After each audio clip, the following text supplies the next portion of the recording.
A while back, I experienced something. There was a group of people there, all black, beautiful black outfits with gold trim all over the place, gorgeous hats. They looked like Jews, the Pharisaical type outfits. And I went up and talked to them, but they kind of threatened me a little bit. They didn't want me to move, and they asked questions, interrogated me, and so on, and had all kinds of crazy ideas about the original Israelites were the black slaves in the transatlantic slave trade sold in America, but they're nevertheless God's chosen people, and their royalty, and so on and so forth. Didn't get much of a chance to talk with them because they shut me down, and I felt threatened physically, but let's go into it because it's come up again and again. They organize, they're somewhat of a cult organization. Were the original Israelites, the black slaves in the transatlantic slave trade sold in America? Deuteronomy 28:68 is a key proof text in this. Here are the verses that are key. If you are not careful to observe all the words of this law, which are written in this book, to fear this honored and awesome name, the Lord your God, then the Lord will bring extraordinary plagues on you, and your descendants even severe and lasting plagues, and miserable and chronic diseases. He will bring back on you all the diseases of Egypt, of which you were afraid, and they will cling to you. Also every sickness and every plague, which not written in the book of this law, the Lord will bring on you until you are destroyed. Then you shall be left few in number, whereas you were as numerous as the stars of heaven, because you did not obey the Lord your God. It shall come about that as the Lord delighted over you to prosper you and multiply you, so the Lord will delight over you to make you perish and destroy you, and you will be torn from the land where you are entering to possess it. Moreover, the Lord will scatter you among all peoples from one end of the earth to the other end of the earth, and there you shall serve other gods, wood and stone, which you or your fathers have not known. Among those nations you shall find no rest, and there will be no resting place for the sole of your foot. But there the Lord will give you a trembling heart, failing of eyes, and despair of soul. So your life shall hang in doubt before you, and you will be in dread night and day, and shall have no assurance of your life.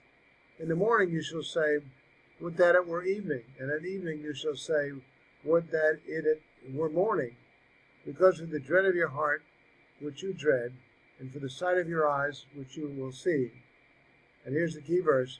The Lord will bring you back to Egypt in ships, by the way about which I spoke to you. You will never see it again, and there you will offer yourselves for sale to your enemies as male and female slaves, but there will be no buyer. A guy by the name of David Nachman has some point of view on this that I've read and carefully, and I think it's a good one. Let me know what you think. He requotes Deuteronomy 28:68, and the Lord will bring you back to Egypt in ships through the way about which I had said to you, you will never see it again, and there you will seek to be sold to your enemies for slaves and handmaids, but there will be no buyer. He lists the Hebrew here. He's quoted it accurately as far as the Masoretic text is concerned. I'm not going to delve into the Hebrew. Don't know enough to do it.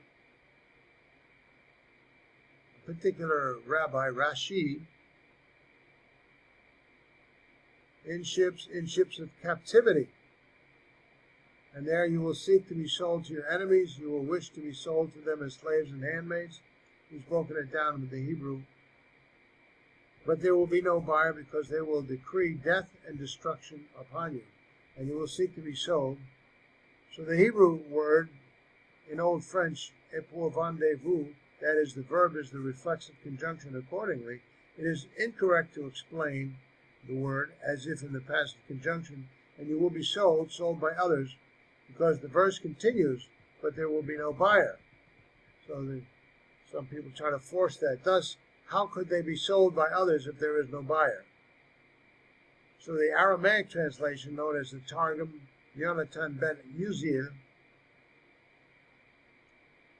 and the Lord your God will exile you back to Egypt in ships by way of the Red Sea, that you once crossed, and concerning which I said, you shall not see it again. And there you will be sold into servitude to your enemies for large sums of money as craftsmen, and afterwards you will be sold cheaply as slaves and maidservants, until you will be cheapened and try to sell yourselves for nothing, and no one will take you in.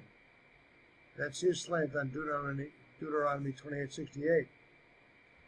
Now this author goes on to say that Deuteronomy 28:15-68 are a collection of curses which will befall the children of Israel if they forsake the laws given in the Torah. So this if you do this, you will be punished, disciplined. Many of these same curses are reiterations of actual blessings, which are initially promised if the children of Israel obey the laws dictated in the Torah. These curses are known as the tochacha, which means admonition or reproof in Hebrew. These tochacha can also be found in Leviticus 26. Now the black Hebrew Israelites use these curses as a proof that they are the lost tribes of Israel, almost universally within each of the different sects of this cult. The most popular and most often cited claim is that Deuteronomy 28:68 unequivocally proves that these curses are speaking of the transatlantic slave trade. That's a leap. A common misconception of these BHI is that outside of the transatlantic slave trade there was no other history of slavery in the world, and definitely none that could have been conducted by ship. The problem with this common assumption, in its obvious sense, is that the verse states quite plainly, the Lord will bring you back to Egypt in ships. The phrase will bring you back, or the Hebrew word in Hebrew, would imply that you have already been there at least once, and now you are going back. This does not bother the black Hebrew Israelites in the least, though. They will quickly make the claim that Egypt actually means bondage. Problem solved. It actually means that instead of being sent into literal Egypt, as the verse clearly describes, it is actually saying you will be going back into bondage. Black Hebrew Israelites also commonly teach that when the Bible is speaking of Babylon, it actually means America. This kind of biblical thought does not put much weight into context or logic, but naive hope and blind faith. The actual Hebrew word for Egypt is Mitzrayim. Any native Hebrew speaker can tell you that when an ayam is placed at the end of a Hebrew word, it means that the word in question is plural. Not only is the word plural, but it is also masculine as opposed to the Hebrew plural form of a feminine word, which ends in that suffix, ot. Mitzrayim is therefore both masculine and plural, and has the meaning straits, referring to the two plural sea straits which border the Sinai Peninsula. This may also have been a reference to the dual nature of Egypt's geography. You have Upper Egypt and Lower Egypt. Also of note, in the table of nations, in Genesis 10:6, Mitzrayim is mentioned as the son of Ham, along with his brothers Cush, Put, and Canaan. Verse 68 also states, through the way about which I have said to you, you will never see it again, referring to a commandment that was given to the nation of Israel in Deuteronomy 17:16, as well as it's mentioned again in Exodus 14:13. Deuteronomy 17:15-16. Here it goes. You will set a king over you, on whom the Lord your God chooses from among your brothers. You shall set a king over you yourself. You shall not appoint a foreigner over yourself, one who is not your brother.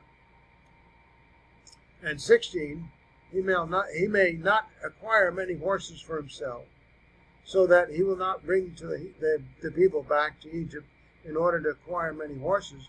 For the Lord said to you, you shall not return that way any more.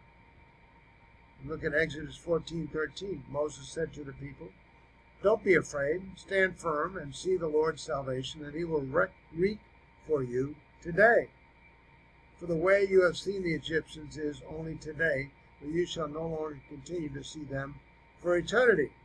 This also is a major problem for what the black Hebrew Israelites teach. The transatlantic slave trading would not happen for another 3,000 years, some odd years, from the time Moses dictated these curses at the base of Mount Ebal and Mount Gerizim. The Israelites would have had to have been in bondage in America previous to what Moses dictates. Otherwise, the place which you will never see again, that you are now going back to, would have to be literal Egypt, as common sense would lead most people to believe. The verse also states, "You will seek to be sold." If a person was to look at the victims of the transatlantic slave trade as a whole, does history reveal to you that they seek to be sold? I think history clearly shows us just the opposite. The victims of the transatlantic slave trade were forcibly and brutally ripped from their homes by captors often from a foreign land. These captors were very commonly complete strangers to those taken and sold, not your enemies, or as the term familiarly described. If the term enemy was to somehow be explained in context to what truly happened, there are various cases of other neighboring, possibly enemy African tribes who sold their brethren into slavery, as the kings of Dahomey were known for. I cannot in good conscience agree with this line of thinking, as I have not found documentation of cases of Africans asking other tribes to sell them into servitude. The verse continues on that there will be no buyer. The transatlantic slave trade database describes that 12.5 million Africans were shipped to the New World. Of that number, 10.7 million survived Middle Passage and were brought by people as slaves in North and South America, as well as the Caribbean. Sadly, yet clearly there were a large amount of buyers purchasing African slaves, and an insatiable thirst for more to be brought to the Americas and ripped from their native lands. If one does some digging, they will find that the curses described in the Tochacha were premonitions of what was to come in the near future to the children of Israel when they forsook the laws of the Torah and began to worship false and foreign deities that their fathers did not know. This played out most notably in the destruction of the first and second holy temples. The destruction of the holy temple built under the auspices of King Solomon was around the year 832 BCE. Solomon's temple stood for around 410 years and then was subsequently destroyed by Nebuchadnezzar and his Babylonian hordes around the year 422 BCE. Nebuchadnezzar laid waste to Jerusalem and burned the holy temple to the ground. The second holy temple was built by Jews who were returning back to the Holy Land after the Babylonian exile of 70 years. These men who returned and rebuilt the nation Israel go back to Jerusalem and rebuilt around the year 530 BCE under the auspices of Cyrus, king of Persia.